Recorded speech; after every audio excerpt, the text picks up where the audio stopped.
We good? All right. So,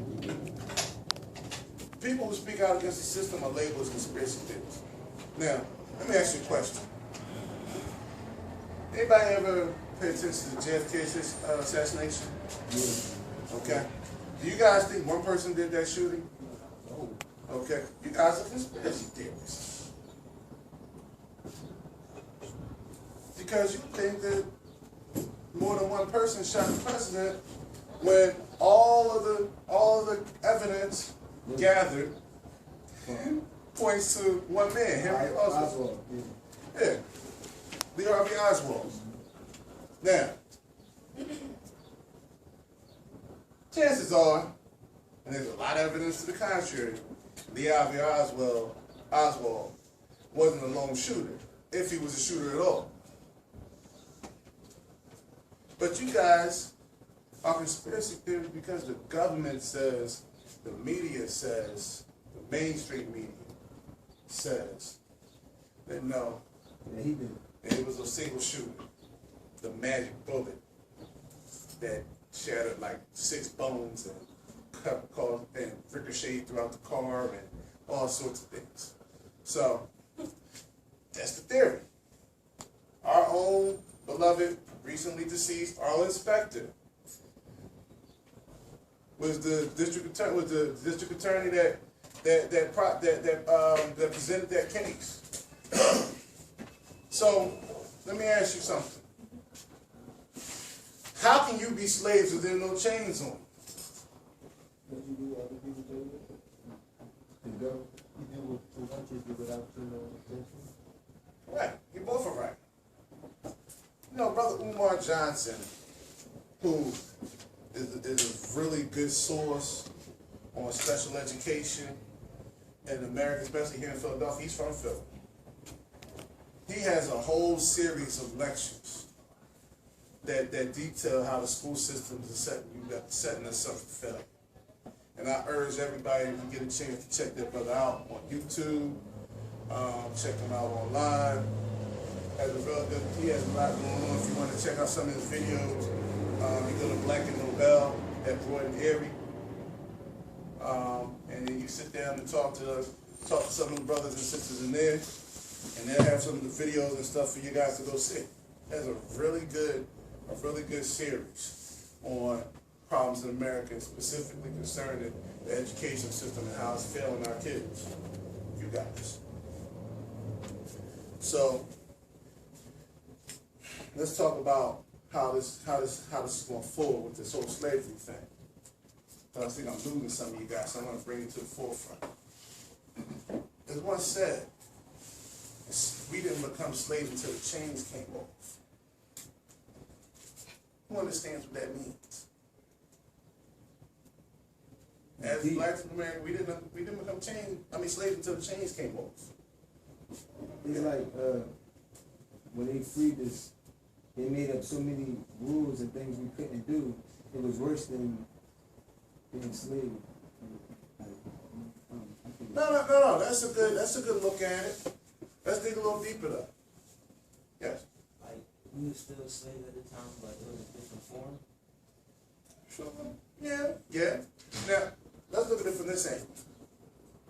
Why would you need to change somebody? Why would you need to have them in bondage? So we can't get away. Okay. Now, I say to you guys, listen, I'll take the chains off, but y'all can't go out that door. Still gotta listen to me, but y'all can't go out that door. How many people will be okay with that?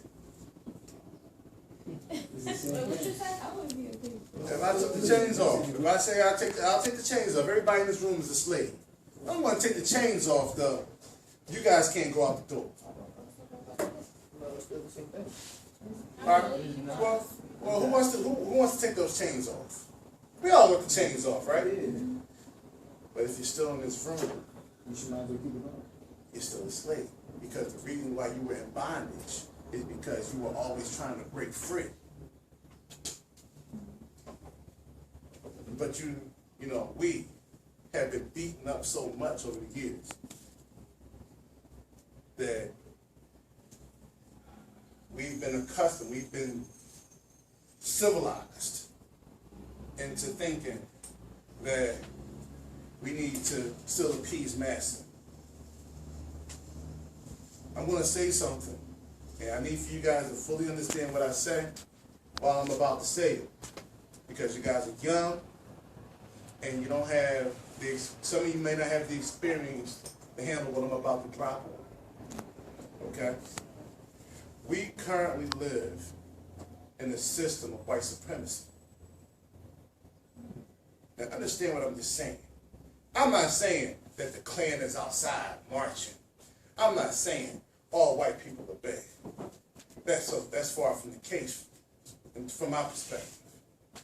What I'm saying is we live in a system that everybody strives to appease the current status quo. We strive to do things to look good in the white man's eye. How many of you guys have been on a job interview and sitting across the table from a white person? Did you change how you talk? Oh, I told you. All right. Did you change how you talk? Okay. Did you make sure you were neater? Did you make sure you were more proper? That you were more articulate? Did you start talking like this? Did your voice become safe? We have been taught. We have been taught that we're dangerous. And maybe we are. But we have been taught that we're so dangerous that we can't be us outside of around our people. Think about that.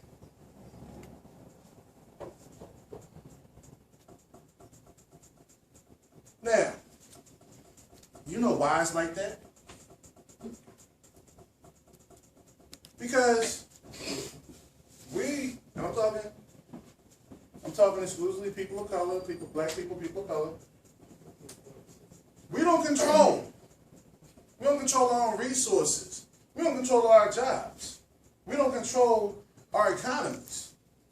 We could, but we don't. We still have that slave mentality. We don't have anything. We're broke. Do you realize that like $60 billion was spent in Philadelphia for Christmas? Are you serious? But we don't have enough financial power to buy vacant lots in our community and build them up, create storefronts, create factories. We have to get out of that slave mindset. Today, as I speak to you, what's going on in Africa is a tragedy. But it's going to happen here.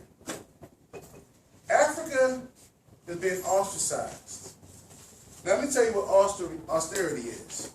Austerity is when a corporation comes in and buys cities, buys towns, buys public property, and uses it for private consumption.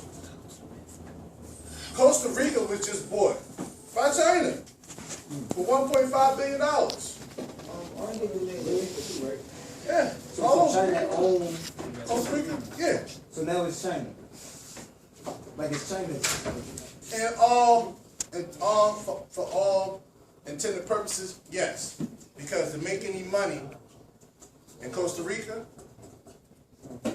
all your resources must filter through China's economy. And I'm not just talking about China.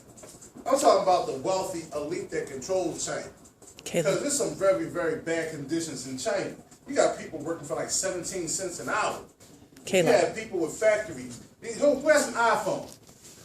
You love your phones, don't you? I have a Samsung Galaxy Note. Another phone. Guess what? People are dying because from those phones. People are jumping off buildings in unison as a protest. They have to put suicide nets up outside the iPhone factory, outside the Apple factory in China right now. Why? Because people are jumping out of the windows, committing suicide because they can't feed their family. People are charged rent. People are charged rent for a place they might not even occupy in China and to work in these factories. The conditions all over the world are bad, but what's going on in Africa is one of the most scariest things right now that I've ever seen. Any of you guys familiar with an RFID chip? Okay? Radio frequency identification chip. Okay? This chip's about the size of a grain of rice. Now, there are families in America right now that have implanted these in their hands, and they're using this chip for all of their functions: car, keys to their house, paying bills. You know how you swipe that thing over the gas, over the meter at the gas station, and you swipe that thing, and it picks up the signal, and it knows that that's you. So it gives you a discount or something of that nature. You don't have these in their hands. Woven. I heard about that. You heard about it? They was trying to make it so when babies are born, they put it in I think in their wrist, palm in their hand or something like that. Mm-hmm. The government. Yeah. Well, guess what? I didn't know they started it. In South America, I'm sorry, South Africa, right now, they're trying to put through MasterCard, they're trying to put through, right now, a paperless society, paperless money society. Basically, your money is based on plastic, and money is based on electronics. There will be no cash transfers in the foreseeable future. All right? There are other countries in Africa right now that this is going on. Now, what happens when you become a cashless society? Okay, we're going to talk about this. So I see you guys are talking about who the 5 ways economic power is being used, how would those with the most power use that power, what future events can happen, how can we be ready, how can we ready ourselves for them. Guess what? That's all relevant. That's all relevant. Because what happens then, the hand-to-hand transfer of money is gone. The side jobs is gone. The black market, where a lot of us get our stuff, is gone. No more selling drugs. Well, everything you do will be taxed. Because the electronic grid will monitor everything. There is NSA, National Security Agency building. I don't even want to call it a building. It's a monstrosity open in Utah right now that will collect every single bit of electronic data all over the world from this point forward. No emails, text messages, cell phone calls, what you watch on TV. You walking down the street, the camera's picking it up. All that stuff is going to be recorded in that one center. Wow. Good question. It's a surveillance society that we're moving into, that we live in. And as you're part of the surveillance grid, all of your actions will be watched. Did anybody pay attention? Anybody pay attention to what happened up in Boston recently? The bombing. The bombing, right? What happened after that bombing? Huh? Well, what happened after the cameras? All the cameras were in place. You had security agents, FBI agents all over the place. But what happened? Yeah. Well, what happened before that, in between the time when the bombing took place and the time they put the so-called Did they have a camera? No. Did they have some cameras for open? No. All right. A little girl died. Huh? A little girl died. Nah. Well, a lot of people died that day. They had what we call martial law. Any of you guys familiar with martial law? No. Martial law is when you have government and military enforced curfews telling you when and when not you can come out your house. Everybody was told to stay in their houses until that situation was completed, until the suspects were apprehended. So for 2 whole days, people in Boston, the streets of Boston were pretty much clear. People couldn't leave their houses. That's martial law. That's a taste of it. It happened before. Talk to the Hurricane Katrina victims. That monstrosity that happened down there in New Orleans, where many of the residents stated that they heard explosions, and then the water came pouring in. Now, what's so deep about that? First of all, you have the martial law, where paramilitary groups came in, contracted military groups, paid military groups came in and told people they couldn't leave the city. They were quarantined to the city.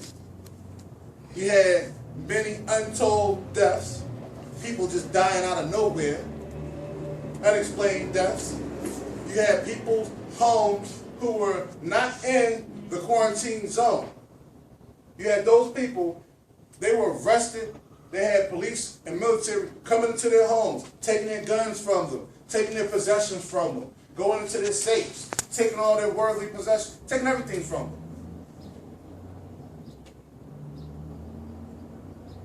But what was the biggest loss? Yeah, loss of life. But did you know the majority of people that lived down there in that zone in New Orleans, they were black homeowners? They all lost their homes. They probably didn't have insurance. Oh, no, they did have insurance. We got to watch for the insurance stuff. See, you have insurance, you got to make sure you have water insurance, or insurance for the water damage. Then you have to make sure you have insurance for air, for acts of nature. But then you have to make sure you have insurance for flood damage, fire damage, all types of damage. And if you can't state exactly, if you can't prove specifically which one of those types of insurance, or which one of those Categories. huh? Like categories you need. Yeah, if you can't figure out which one of those categories that your policy fits into, or your situation fits into, you don't get paid. Now, something else interesting happened down there too, but we're gonna get into that another time. A certain junior senator from Illinois, or a state senator from Illinois, went down there to speak to the people, your current president. But we'll get into that another time. so how does all this fit you? How does all these events fit you? All these events fit you? How are we doing on time? Let's see. What do we have, about 25 minutes? Okay, good. All right. Now I'm going to talk about you.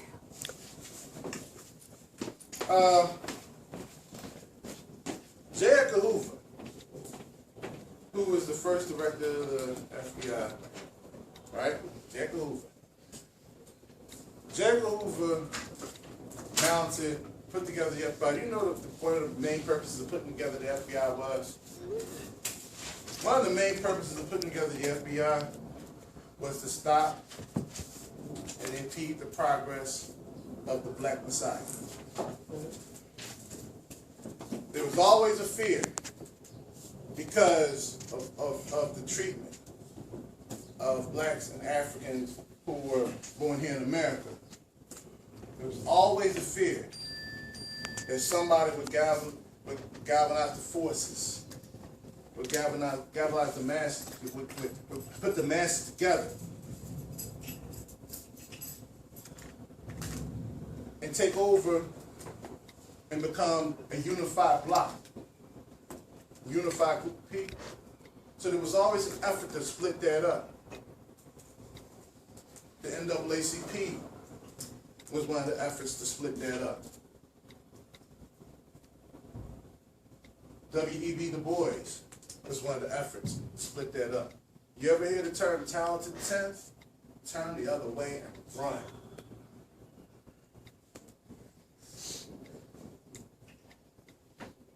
The first project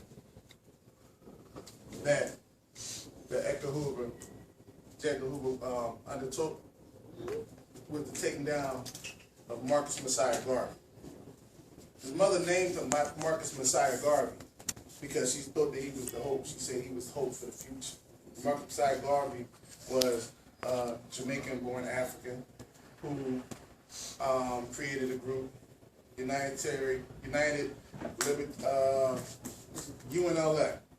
Unia, right. NLA, all right? I might have to get that together. But the bottom line is, he led a movement, circulation, over 13, what is it, maybe 15 million people he organized. And he organized people in a movement that was so strong that he had to be taken down. Now, I say this and I say that, and I talk about Marcus Garvey. You guys want me to do read up on Marcus Garvey and some of the things he's done. To say this, for the future, especially for the future of Black America, you have to recognize that in order for change to take place, it starts with each individual person. That there can't be a unified leader of the movement. If you ever hear somebody being referred to as a leader of the community, turn the channel. Because that person is being fed to. Nothing has ever qualified Jesse Jackson to be our leader. Nothing has ever qualified a lot of people who sit in front of you, Al Sharpton, to be the leader of the Black community, to be the voice of the Black community. Nothing. They've done some things, both good and bad. And I'm not going to really get into Brother Jesse. All right? I'm going to get into that. Okay? But the bottom line is, if you pinpoint a leader, then that person can be manipulated and controlled. And that person will do more damage than good. No other community. Yes. So you saying Obama was being fed to us? Yes. I can tell you I can tell you a lot about President Barack Obama. But Pull his card. well, in 1 second. In 1 second, we'll get to that. But let's talk about this leadership thing. This is important. You have to understand that you can't, if you have a leader, a single leader, that person could be destroyed. That person can destroy people, destroy millions. The hope of millions can go out with a flashlight. Look what happened to the movement. Look what happened to the Black community when we lost Malcolm X, when we lost Dr. King. We lost our movement because we hitched it. We hitched to those people. We hitched it to those individuals. Well, now I'm talking about basically each person needs to be a leader. Each person needs to do their part. Each person needs to galvanize groups, come together. There should be no talented 10th. That was a divisive unit brought together to make sure that there was always a barrier between what we could accomplish and what we were supposed to do. Yes? So basically what you were saying was, making people like Malcolm X and Dr. King public enemies, that's what got them killed? Basically, when they can no longer be controlled, that's what got them killed. All right? Because you have to understand that Black America never chooses its leader. White supremacy chooses its next leader, the leader of Black America. You always find it on the news in the news media. And let me ask this question, just to make it plain. Who's the leader of white America? Can you name him? Who's the leader of Latin America? Can you name him? Can anybody name the leader of Jewish America? What about Italian Americans? Can anybody name their leaders? Can you tell us the names of them? There are no names of them. They work collectively as groups. And that's what I'm saying we need to do. That's why every Jew is rich. Well, no, not every Jew. You know, that's That you know what? That's another conversation for another day. But that's they can work together. well, they stick together, and there's nothing wrong with that. We need to learn from that and stick together. We're so splintered. We're so splintered that we look at each other as, excuse my language, niggas and bitches. Because Cause that's what they are. But when you look at each other like that, those terms, let's analyze those terms real quick. We analyze those terms. When you can look at somebody as a nigga, then when you're looking at them, they're looking at them in a subhuman context, because that's how that name was derived. That was the purpose. That was a derogatory word then, and it's a derogatory word now. Do we slip up sometimes? Yeah. But we need to all make a conscious effort to understand the power, there is power in words. And when you call somebody that, it's easy to say, I'm going to kill that nigga.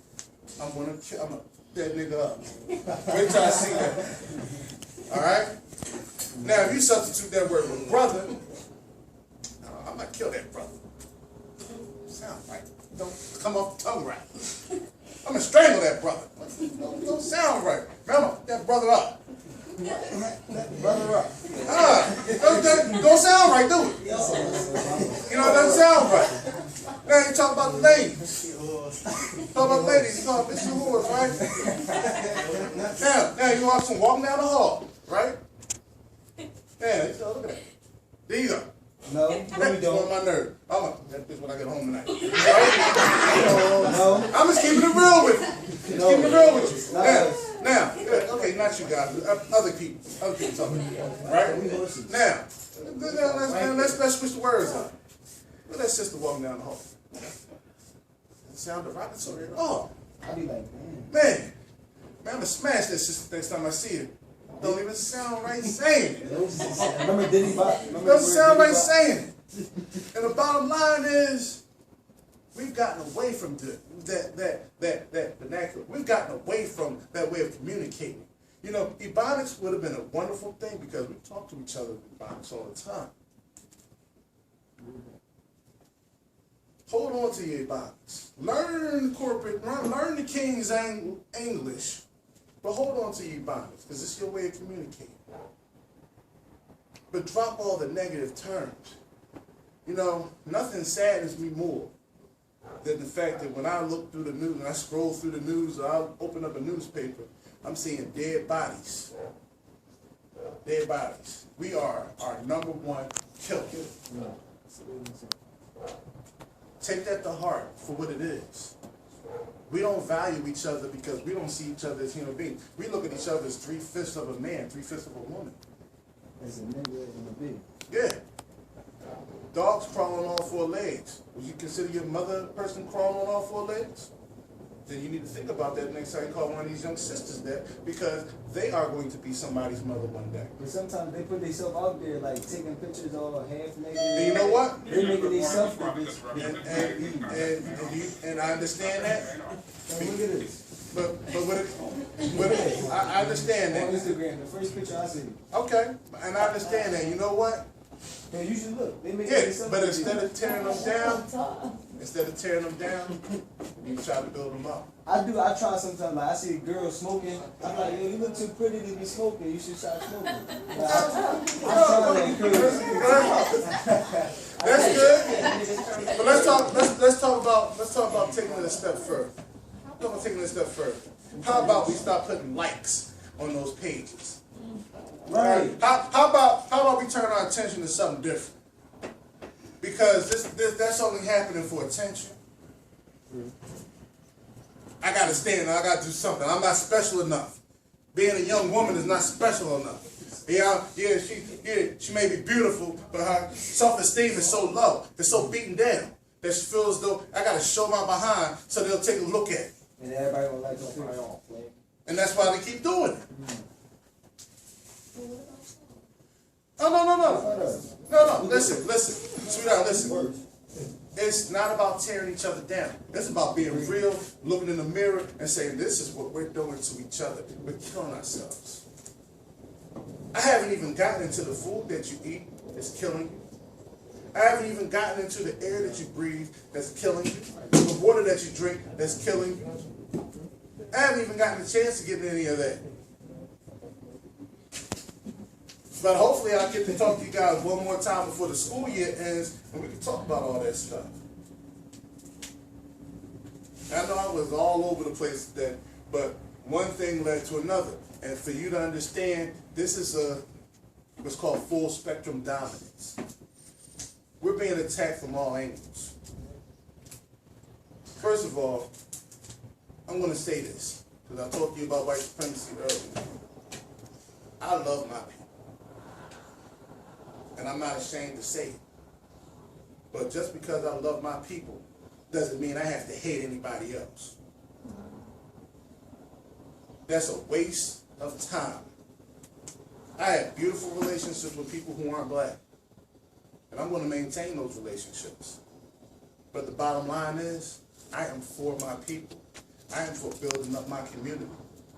I am for making tomorrow a future where you guys don't have to worry about feeling uncomfortable coming into a job interview because the person from across the table looks a little bit like you. I'm about building a foundation where we can have local farms in our community, where we can provide our own co-op of farms, where we learn how to do agriculture seasonal, so that we can provide the produce from our community. I'm looking to see a community where y'all walk up and down the street and say, man, don't throw that trash on the ground, we live around here. I'm looking for that day. I'm looking for a day that you guys rise. So when I talk about the Messiah is here. Messiah is in every one of you. You are the Messiahs. You are the future Messiahs. You are the ones that are responsible for bringing us out of the doldrums. Now, with great power for which you have comes great responsibility. Because life is all about choices. You choose whether to smoke weed. You choose whether to ride with your homies. You make those choices. You don't need to be in a situation where you're not a snitch. Just don't be there. What happened, man? I don't know. I wasn't there. I heard about it and I didn't hear anything. I wasn't there.